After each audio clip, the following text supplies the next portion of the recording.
The first hint came on an unremarkable Thursday evening. I had returned from work later than usual, weary from the grind, when I detected it, a subtle, unfamiliar scent lingering in the hallway. It was a sharp contrast to the comforting aroma of our home. Musky, with an expensive flair, definitely not from any cologne I owned. At first, I shrugged it off, attributing it to perhaps a new air freshener Betty had decided to try. As the weeks unfolded, the scent began to haunt the corners of our home, growing stronger, more pronounced, particularly on Fridays. My curiosity turned to suspicion. Why Fridays? Was it merely coincidental, or was there a pattern? Was it a signal, a silent harbinger of something amiss? I decided it was time for some unscheduled investigation. That fateful Friday, I left the office earlier than usual, driven by a mix of dread and determination. The drive home felt longer than it should, every red light a prolonged heartbeat, every turn a twist in the tightening knot of my stomach. I approached our house, the familiar structure now a stage set for potential heartbreak. The door creaked as usual, but the silence inside screamed. I dropped my keys quietly, the clatter muted against the soft carpet. There it was again, that scent, stronger, invading my sanctuary. As I tiptoed towards the living room, the muffled sounds became clear, a laughter, whispers, the kind that weaves intimacy. I paused by the door, heart pounding, a cold sweat drenching my collar. With a deep breath, I pushed the door open. There, the shattering tableau, Betty, barely clothed, astride a man I recognized immediately as her co-worker, Mark. The shock jolted me like electricity. Betty! My voice sounded foreign, distant. She turned, her eyes wide, terror mingling with guilt. John, it's not what it looks like. Her words faltered, unconvincing even to her own ears. Mark scrambled, adjusting his disheveled appearance, his face a mask of embarrassment and fear. John, man, Save it, I cut him off, the room spinning around me. The betrayal stung, a visceral wound to my trust. In that moment, a cold, clear decision formed amidst the chaos of my emotions. Revenge. Not petty or violent, but calculated, precise. As I stood there, watching the ruin of my marriage, the gears shifted, setting the stage for the retribution they both deserved. We're done, Betty. We're done, I declared, the finality of my word severing what remained of our bond.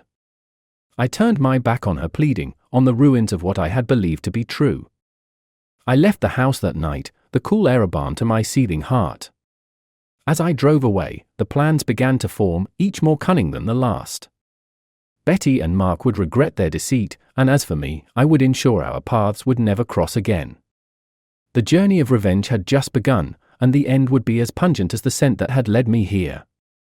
The morning after the discovery was grey and overcast, mirroring the storm within me as I woke in a nondescript hotel room. The events of the previous night replayed in my mind with cruel clarity. Today was not just another day, it was the first day of the reckoning. My phone buzzed relentlessly by my bedside. Ignoring the slew of messages from Betty begging for a chance to explain, I focused on my plan. I needed allies and information. The first step was confronting Mark in a setting he couldn't escape. I arrived at his office before noon, the reception area buzzing with the typical end-of-week energy, oblivious to my turmoil. I asked to see him, my voice steady, betraying none of the seismic shifts from the night before. Mark emerged, his face pale, a forced smile plastered over his unease. John, let's talk somewhere private, he suggested, leading the way to a small conference room. Once the door shut behind us, I wasted no time. You and Betty, how long? I demanded. He hesitated, his eyes darting to the door before meeting mine. 6 months, he confessed, his voice barely a whisper. 6 months. The betrayal was deeper and more entrenched than I had imagined. Why? I asked, though I doubted any answer would suffice. It just happened, he stuttered, the cliché adding insult to injury. Not good enough, I snapped, my hands clenched in restrained fury. I want details, Mark. Everything, or I go to your wife with this. Fear flashed across his face, the stakes clear. Okay, he relented, and the sordid details poured out. Dates, lies, calculated maneuvers to keep their affair hidden. I recorded every word, a digital arsenal for the upcoming battle. As I left, I turned back to him. This isn't over, I warned. Back in my car, I outlined my next moves. Legal and personal avenues to dismantle the life Betty and I had built together. I called my lawyer, detailing the situation and instructing him to file for divorce. Make it quick and clean, I instructed. She gets nothing. With legal wheels in motion, I turned to the more personal aspects of my plan. Betty loved her reputation, her social standing. I crafted a careful narrative, not outright lies, but enough truth to make the whispers start.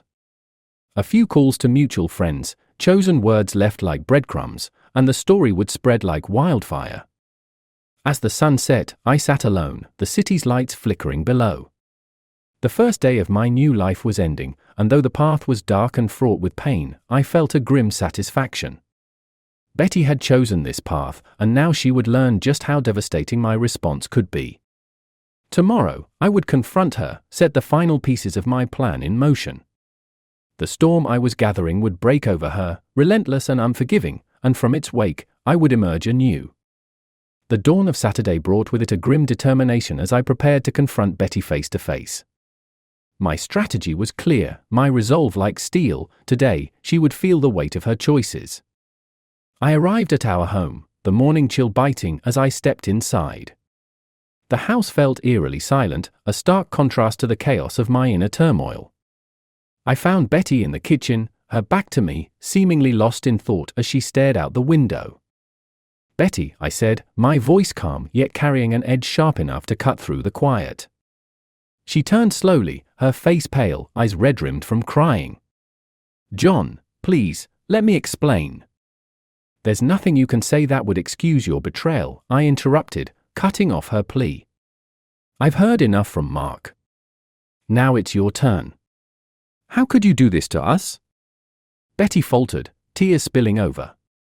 "I never meant to hurt you. It was a mistake, a terrible mistake. A mistake made over 6 months." I countered coldly. "You destroyed us, Betty." As she tried to approach, I stepped back, maintaining a physical and emotional distance. "What do you want from me now, John? I'll do anything to make this right." I almost laughed at the absurdity. "Make it right? You think this can just be fixed?" I shook my head. "I've started the divorce proceedings. You'll get the papers soon." Betty gasped, her hand flying to her mouth. "Divorce?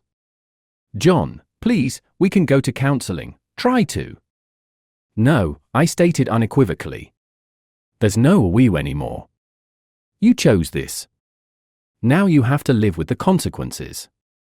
The room filled with the heavy weight of her sobbing, but my heart had hardened against her cries. "I've also made sure your little escapade with Mark isn't so secret anymore. Everyone will know what you did." Her eyes widened in horror. "You didn't." "I did.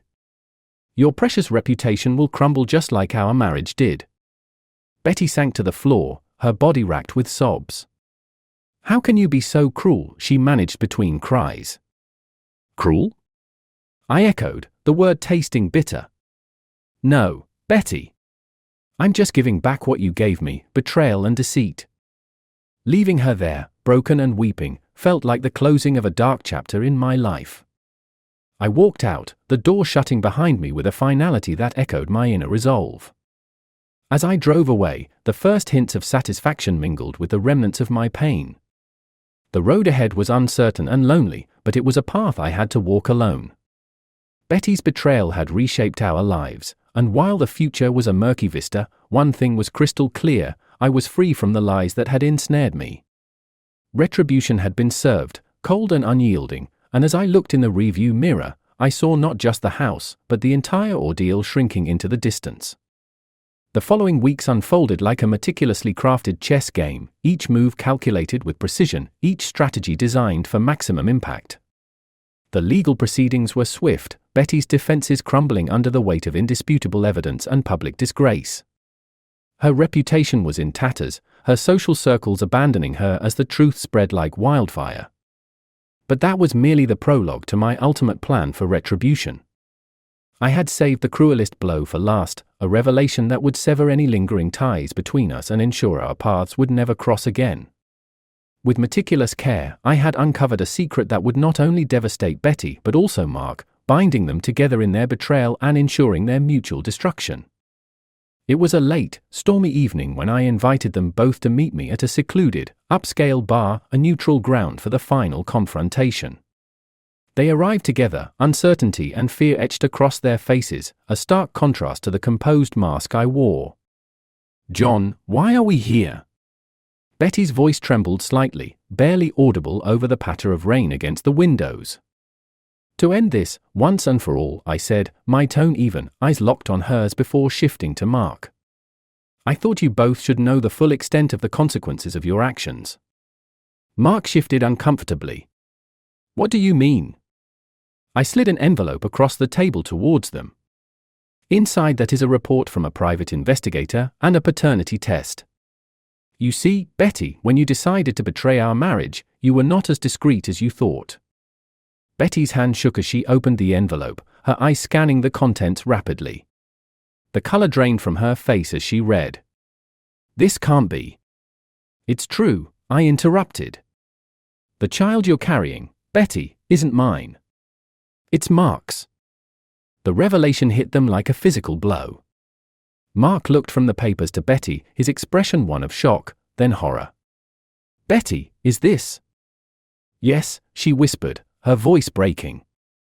"But I didn't know, I swear." "You see," I continued, my voice cold and unyielding, "your deception has bound you two together more permanently than either of you could have imagined. And I made sure that this will come out during the divorce proceedings. Your affair, the child, it's all public record now."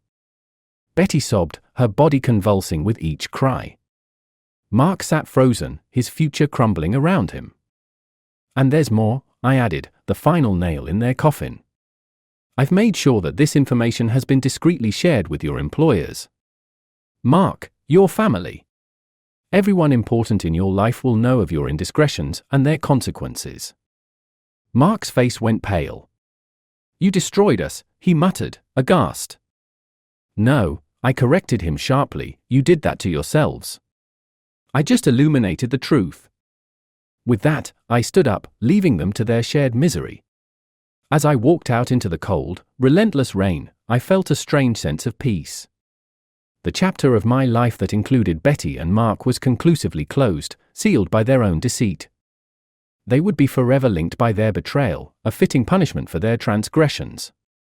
As for me, I was finally free, the chains of their betrayal shattered by the very hands that had forged them. As I disappeared into the night, the storm raging around me seemed a mere whisper compared to the tempest I had left behind in that dimly lit bar.